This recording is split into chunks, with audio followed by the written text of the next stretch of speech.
I don't know who needs to hear this, so if you could raise your hand, that'd be great.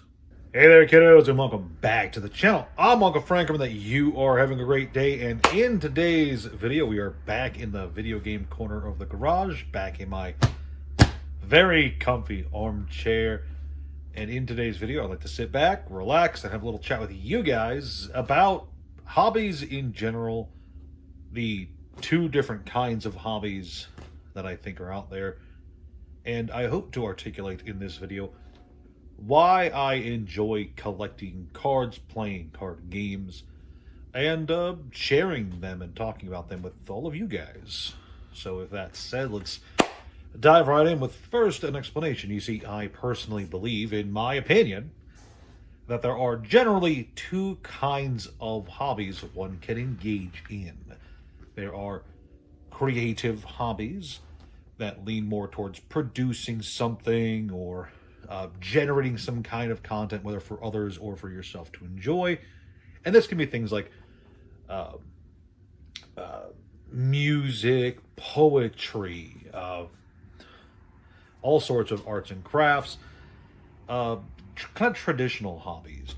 And then there are consumptive hobbies, things like watching movies, bird watching, and yes, playing video games. And yes, I would say largely that collecting cards would be a more consumptive hobby. But the thing about hobbies is that I don't believe any hobby out there, period, falls strictly into one of these two categories. Instead, I believe that they kind of exist on a scale between one or the other. There's no such thing as a purely consumptive hobby, because even when you're watching movies, you're forming an opinion, and you're or at least I'd like to think that those people who are dedicating so much of their time to watching films and such, they are forming opinions, talking about the movie, etc. You know, I know that book clubs, for instance, they like to get together and read a book together. That's a consumptive hobby, but they also like to discuss it, give reports on it, etc. So I believe that as long as you're healthily engaging with a hobby, it falls on a scale. If you're an unhealthy relationship with a hobby could, of course, fall strictly into consumption, which is not good. Do something with your hobbies, right? Um, Now, why am I bringing this up? Because, well, I believe that, first, I do believe earnestly that you should have multiple hobbies. I've said this before on the channel, and I will say it countless times. Basically, your uncle very firmly believes that you should have at least two or three hobbies, um, just to kind of use A, in your spare time, and B, as a way to take a break from other things.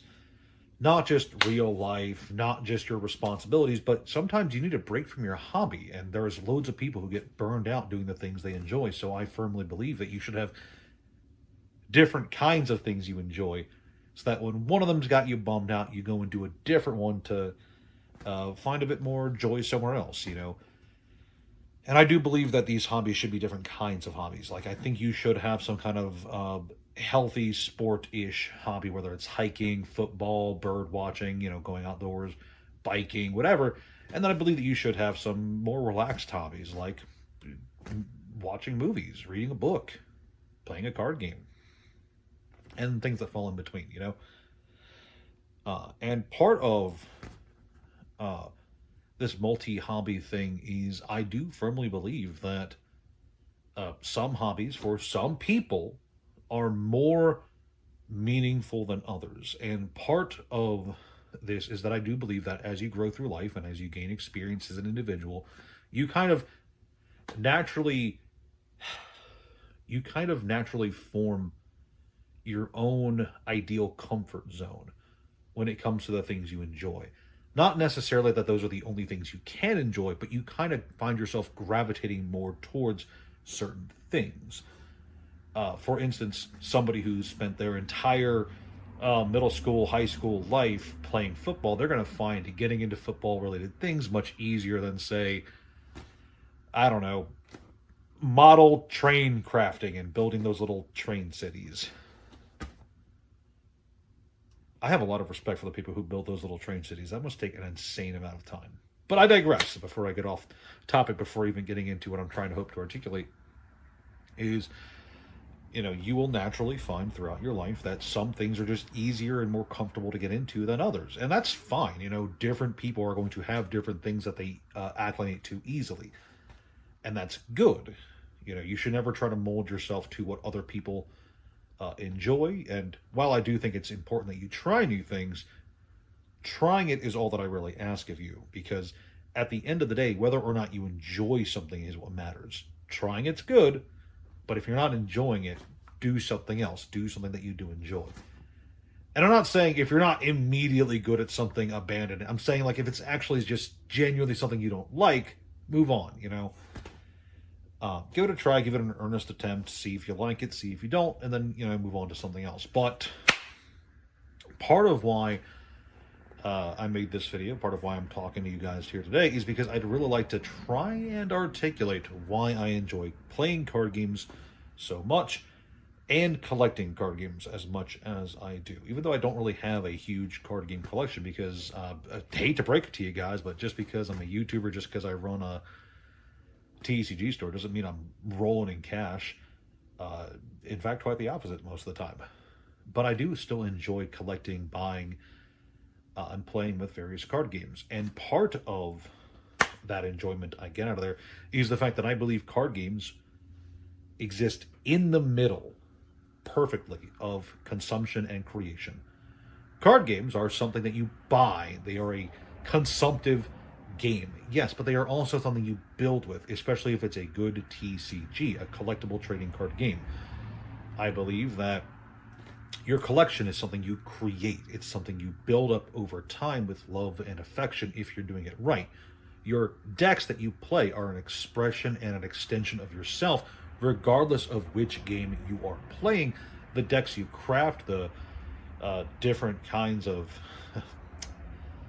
play styles you pursue, those really are more often than not an extension of what you are as a person, in terms of how you see the game, how you like to express yourself in the game. And this is true of other things too, but I think as opposed to a video game where you're quite limited to what you can do based exclusively by the gaming, based on the game you're picking up. Like in Halo, there's only so many different ways you can express yourself in Halo. In The Legend of Zelda, there's only so many ways you can express yourself in The Legend of Zelda. But there's a lot of customization in card games, just as a fact of their existence by default. There's so much customization you can go into your deck, for instance. And yes, I know about all kinds of RPGs where you have all sorts of customizations. I'm not here to talk about Daggerfall. I would love to talk about Daggerfall, but I'm not here to talk about Daggerfall. I'm just here to say that card games have an insane amount of customization in terms of how you express yourself. And there's also all sorts of ways to build up your collection, regardless of the card game you're engaging with. Magic the Gathering, Yu-Gi-Oh!, Pokemon, Flesh and Blood, even older out-of-print ones. There's all sorts of interesting collections you can build, not just with one card game, but across many. You can have a very nice binder full of the characters or items you enjoy across a plethora of card games. You can show that binder off or keep it to yourself. Either way, you are building something that you enjoy, and that, I think, is a nice mix of the creative and consumptive experience when it comes to hobbies. And this allows card games especially, not exclusively, I should say, but it does allow them to be a very nice middle point for people both looking to, A, just kind of relax and enjoy what they're doing and just play a game, and B, it also allows people to really get out there and express themselves in a lot of creative and interesting ways, which is very nice artistically and almost poetically, because you get to take a game that you enjoy playing just for the sake of playing it and really kind of put a artistic profile out there of how you play it, which is really nice. And it's even very rewarding if you get particularly good at it. I've always really kind of silently envied the people who are really, really good at card games, who are way smarter than I am, because not only do they get to really rake in the admiration of being just good at what they do, but they also, I believe, get to feel that rush when it comes to having something that is truly, I don't know how to word it, someone who designs a really interesting deck that only they would come up with, and it goes on to be a really good deck, it goes on to win a major event, that has to be an exhilarating feeling, you know, when you've come up with this really creative, expressive deck, and it turns out to be not only something that can win, but something that you're good enough to win with. That has to feel freaking amazing. I wish I could plug myself into those dopamine receptors of the people who are doing that, because that would probably feel awesome.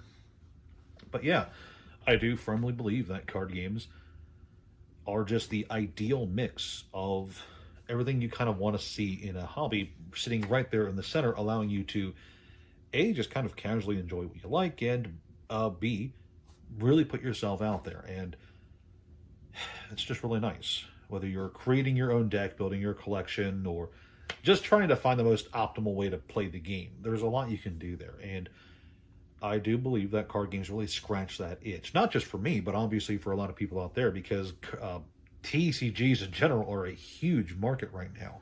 And yeah, there is a bit of a TCG boom going on because of Pokemon and Magic and such. But even if that weren't the case, I think TCGs are still very popular, with a genuine popularity of players, collectors, investors, you know, those crazy guys. And it helps, I think, to create a community, regardless of which card game you're playing, of mostly positive people. Most people who play card games out there are generally optimistic about the game they're playing. Yes, I know you could point to my other channel and look at all the negativity I spew about Magic the Gathering. Or you could look at